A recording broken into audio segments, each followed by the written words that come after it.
இவர் எஸ்பி மேல குற்றச்சாட்டு வச்சாரு. எஸ்பி வந்து அதை பதில் சொல்ல முடியாம என்ன செய்யறதுன்னு தெரியாம வேற வழி இல்லாம வந்துட்டு அதெல்லாம் பொய் குற்றச்சாட்டுன்னு சொல்றாரு.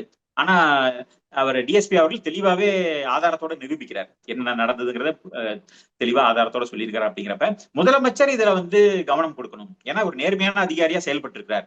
அவரோட குற்றச்சாட்டுல பார்க்கும் பொழுது அவர் மேல எந்த ஒரு அவர் லஞ்சம் வாங்கினாரோ இல்ல வந்து சலுகைகள் கேட்டாரனோ இல்ல, அவரோட உரிமையை கேட்டிருக்கிறாரு. அப்ப அதே மாதிரி அவர் வந்து மது விலக்கை வந்து அவர் நடைமுறைப்படுத்தி இருக்கிறாரு. அரசியல்வாதிகளும் அதிகாரத்துல உச்சத்துல இருக்கவர்களும் இவருக்கு வந்து ஒரு அழுத்தம் கொடுத்திருக்காங்க. உண்மையிலுமே முதலமைச்சர் வந்து நடவடிக்கை எடுப்பதாக இருந்தால் அவர் டிஎஸ்பி அவர்களுக்கு இந்த நிலைமை, சாமானிய மக்களுக்கு என்ன நிலைமைன்னு யோசிச்சு பார்க்கணும். ஒரு டிஎஸ்பிக்கே இந்த நிலைமை ஏற்பட்டிருக்கு. இத்தனை ஆண்டு காலமா அவர் வந்து ஒரு 96 பேட்ச் சொல்றாரு. இத்தனை ஆண்டு காலமா அவர் பணியில இருந்திருக்கிறாரு. அவருக்கே இப்படி ஒரு நிலைமை ஏற்படுது, அதிகார வர்க்கம் வந்து இப்படி பண்ணும்னா அப்ப சாமானிய மக்களுக்கு என்ன நடக்கும்? அஜித்குமார் போன்று அடிபட்டு விதிப்பட்டு சாக வேண்டியதுதான்.